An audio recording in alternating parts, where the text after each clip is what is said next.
সামিয়ান আহমদ,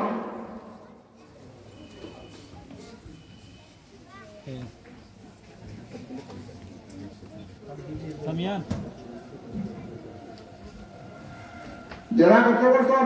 হিফজ তকমিল পরীক্ষা দিয়া ফাইনাল পরীক্ষা দিয়ে পাশ করে এনারা পুরস্কার দেওয়া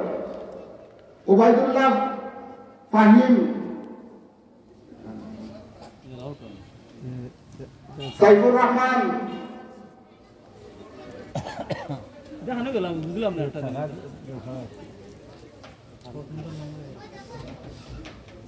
এবং পুরস্কার দেওয়া দ্বিতীয় বছর আবু তাহের, সাহেল আহমদ, সফওয়ান আহমদ,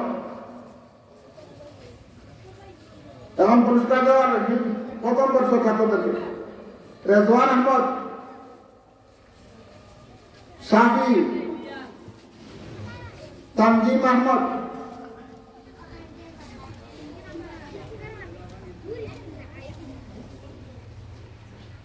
এবং পুরস্কার দেওয়ার যারা সারা বছর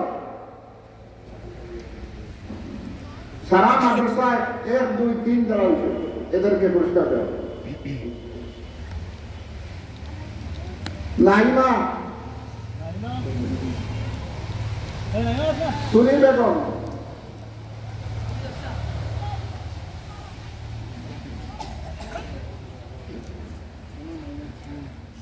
সাহেল আহমদ, সারা বছর যারা